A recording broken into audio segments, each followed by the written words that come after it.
Hey guys, and welcome back to my channel. If you're just tuning in for the first time, my name is Ashley, and today we're going to be slaying this gorgeous lace wig from start to finish.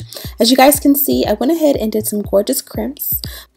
But this is what the wig looked like from the very beginning. It is a 360 lace wig, 180% density. You have your natural color, and it's 22 inches in length.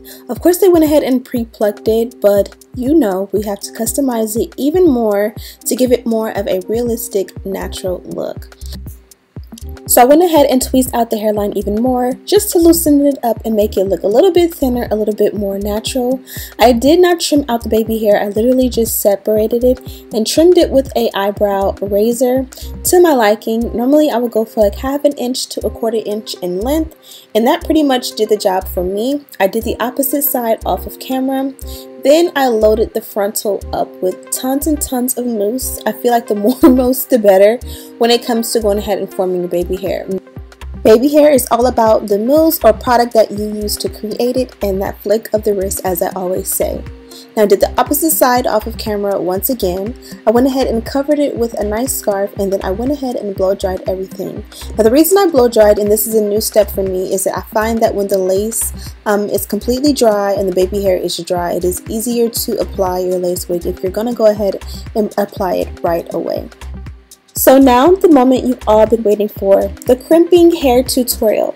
Now Arrogant Tay on Instagram said it's crimp season like a month or two ago, so I'm a little bit behind, but I went ahead and picked this crimping iron up from Sally's maybe about a month or two ago. I'll have it linked down below, and this is my first time using it, and I'll say I definitely love it.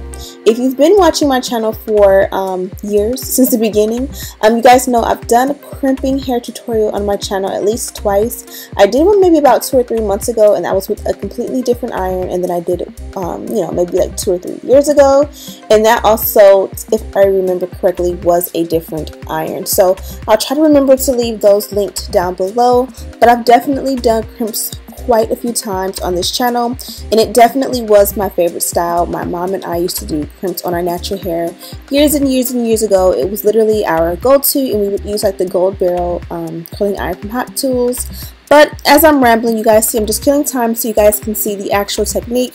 I'm literally just, applying the crimper at the very top. I hold it there for about 10 to 15 seconds, and then I move down to create another crimp.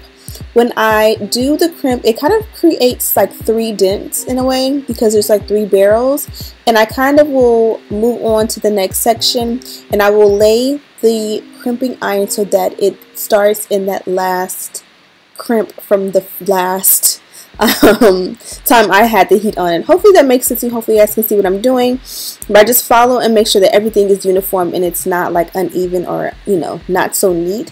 And this took me in all maybe about 30 to 45 minutes. It did take a while because you're leaving the iron on in each section for 10 to 15 seconds. I also did apply my Care silk machine all over the hair before I started, and then on each section individually I applied a little bit of my Got to Be Glued free spray just for a little bit added hold to make sure that I did not get through all of this just for it to fall or drop. And this is the very last piece on the side, and I'm going to do the opposite side off of camera. Hopefully you guys are really getting it. I did decide to do this on a mannequin head because I feel like it's easier to get the back and the center much better if you do on a mannequin head. Also, I definitely did this at nighttime, literally at like 5 a.m. There was no way I was going to install on the same night without, giving you guys a crazy video. So I went ahead and the fresh face and a fresh look, went ahead and just went to bed after I did my crimps, and I was able to wake up the next morning and slay and install for you guys, which you will see in the next clip.